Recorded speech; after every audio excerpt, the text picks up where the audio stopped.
We've seen this movie all season long when it comes to the Golden State Warriors playing a shorthanded team on the road. They fail to capitalize and they lose by 3, 119 to 116, as the free throw line was the difference in this one, as Utah ends up going 27 to 29 from the charity stripe, and the Warriors 14 to 21, those 7 missed free throws. They've done that in back-to-back games. Tonight they lose by 3. Saturday night in OKC, they lost by 7. As we welcome everybody to Toyota Warriors Postgame Live, we'll try to break this one down here and make sense of it with the Hall of Famer Chris Mullin, NBA champion Festus Ezeli. I am Bonta Hill, and we saw how this game was trending for the Golden State Warriors. We talk about balance offensively. We did not see that tonight against a team that had no rim protection. It was all good just a week ago, Bonta. The Warriors, the game plan tonight against the Utah Jazz was attack the paint. This team is really bad at defending the rim. Instead, I think the cards flipped. The Utah Jazz, and this was started by Keontae George, did a great job attacking the Warriors' paint, set the tone for the rest of the night. It felt like the Warriors were playing catch-up the whole time. They lost every quarter. All 4 quarters the Warriors lost to the Utah Jazz. It was Filipowski, it was Keontae George, Sensabaugh. I mean, it was just a hard night for the Warriors to keep up, and they couldn't catch up the whole night. In the fourth quarter, DeAnthony Melton and some of the guys tried to attack the paint and live up to that scouting report. But after shooting 52 threes, I think the Warriors shooting 30% for the three-point line, shooting 52 threes, it just was not. It was just a tough night for the Warriors. Yeah, Bonta, you mentioned it. The Warriors got back in the game by driving the basketball to the rim. They have no shot blocking. They're 30th in defense overall, 30th in shot blocking. So the paint was wide open. They shot too many threes. And the free throw line, Utah got to the free throw line, made, plus 13 from the free throw line. And they were 48% from the field. They're usually about 45. So they got their confidence. You know, they got a 4-point lead at halftime, let them hang around. Some of the Utah Jazz best players didn't even play in the fourth quarter, but they got guys out there trying to get jobs. The kid Hinson's trying to get a job in this league. Big shot. So they got guys out there that are hungry, just playing hard. They were kind of wild and reckless at times with the ball, but they did play hard. And when you let a team hang around like that, all of a sudden he makes a 3-point shot, you go down and miss, they get to the free throw line. So it's a typical game where you let a team hang around and get some confidence, and they kind of sting you at the end. So a really tough loss after 2 really good efforts against the Rockets and the OKC Thunder. But they have to regroup quickly. They get the Bulls tomorrow. But I just, they had 33 assists, just 10 turnovers. But the disparity in 3-point shots attempted to 2. They shot 57% from 2 and just 31% from 3.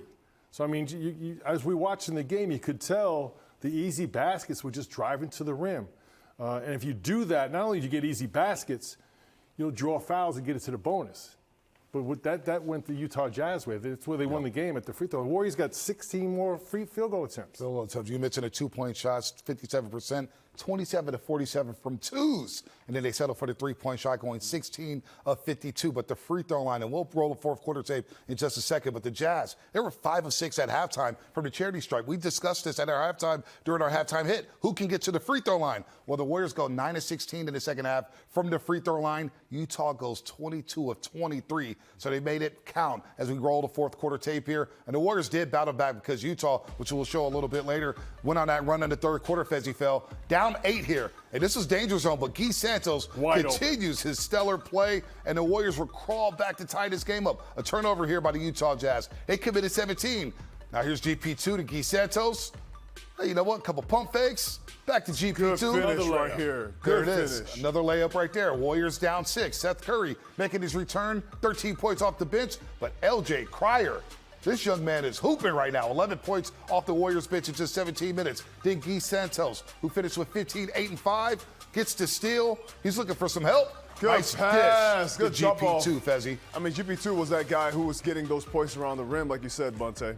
13 points for Gary Payton II, 5 of 11 from the floor. Warriors down and 3. One. 3:18 left, and DeAnthony Melton draws a foul. Give me and my drives free throws, to the paint. Bonta. Give me my it free is. throws. You can't leave extra buckets on the line right there. And the Warriors, they missed 7 free throws. And down the stretch, a couple guys missed some free throws.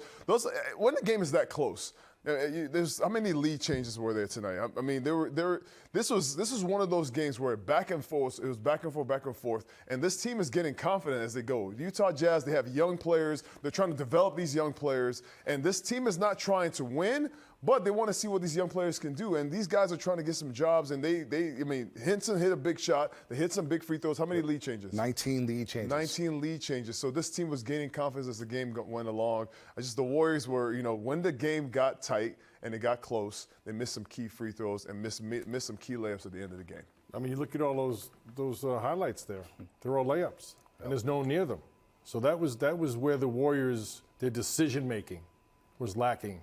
To me, in shot selection, because it's obvious statistically, 57% from 2, 31 from 3, and there was no resistance.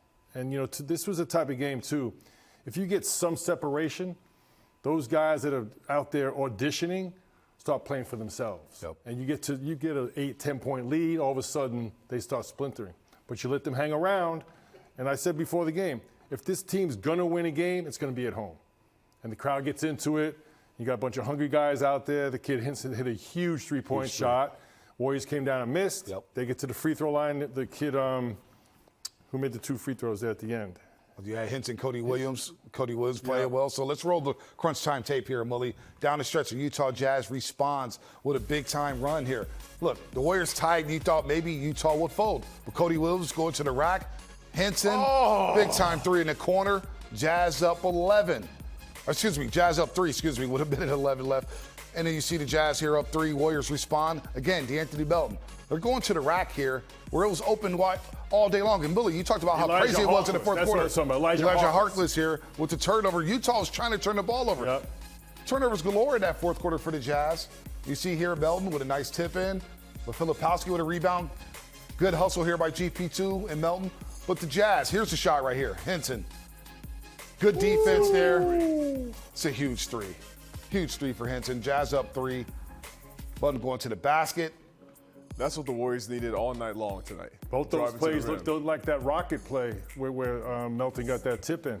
Didn't get to fall tonight. They made the 3-point shot, cut it to 1. The Warriors had a chance to tie. Chance to tie here. Good defense right there by the Utah Jazz. Keith Santos with the double pump. Doesn't go in. And the Utah Jazz, despite committing 8 fourth-quarter turnovers, survive at home.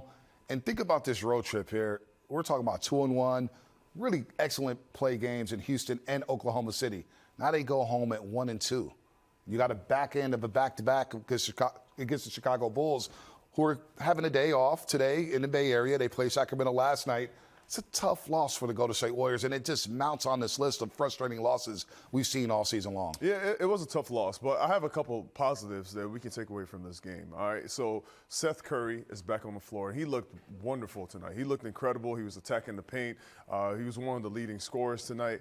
The fact that he's healthy, and the Warriors have really struggled. They've been depleted. The roster is depleted right now. So trying to find ways, you saw Steve Kerr in the first half playing him and Melton in opposite minutes, kind of threw the Warriors off a rhythm a little bit. But tomorrow night, you're going to have some of the other guys back. You're going to have Al Horford back. Maybe you have Kristaps Porzingis. So the Warriors trying to find a rhythm with the guys that they have on the roster and trying to get them to get some kind of chemistry until Steph Curry gets back in the game. Yeah, Seth Curry had a great game. But I like the plays where he makes a few threes in a row. They close out to him. He likes that little pull-up 2-point shot, which I think is a great shot. L.J. Cryer made a big pull-up too. Yeah. So, as these analytics take over, defensively, they want to take away the 3 and layups. There's all that real estate in the middle area. I say this all the time, Bonta and Festus. Yep. You have to shoot open shots, not necessarily the closest shot, the best open shot you can get. If that happens to be a 16-foot shot, that should be a high percentage shot for an NBA player. So I think, again, statistically, tonight, 57% on 2s, 31% on 3s. You've got to drive the ball more. Yes. And not only do you get easy layups that we saw on the clips there, but you do get in a bonus. Yep. And all of a sudden, that free throw disparity is not as great, and that's what won the game for the Utah Jazz. No doubt. You talk about DeAnthony Melton, some positives there. He went 3 of 6 from the three-point line. He had been struggling with this shot. But how do you bounce back from this one? When we look at the end of the season, they're now back at 500 with the Clippers. now tied in a loss column with the Golden State Warriors, now a half game up in the standings. You worried about that loss column? Hey, losses don't change, Festus. They just go up. Yes. And with the Clippers behind them, you don't want to have two. You want to have two rolls of the dice at a playoff spot instead of playing in that 9-10 game where you're facing do or die in both games, Mullin. Yeah, I think you keep it simple. This one, you have no time to think about it. You got to play tomorrow. The Bulls were 0-11 in February, so they're a struggling team as well. You get home, get this win tomorrow. And really, if I'm coming off the road, tonight, I'm really focusing on the Rockets' performance and the good performance at OKC. Tonight, you got to forget about it. You got a game tomorrow. All right, you feel like you let one go because there's a lot of opportunities to win this game. But it's gone. And think about the NBA's got a game tomorrow, chance to right the ship. Yeah, we keep saying that all season long. Let one get away. And they did that today in Salt Lake City. The Jazz go 27-29 from the free throw line. It's still one against the Golden State Warriors. We'll hear from Steve Kerr on the other side here on Toyota Warriors Postgame Live. Toyota Warriors Postgame Live is presented by Toyota. Class-leading MPG and more hybrid models than any other brand. Toyota, let's go places.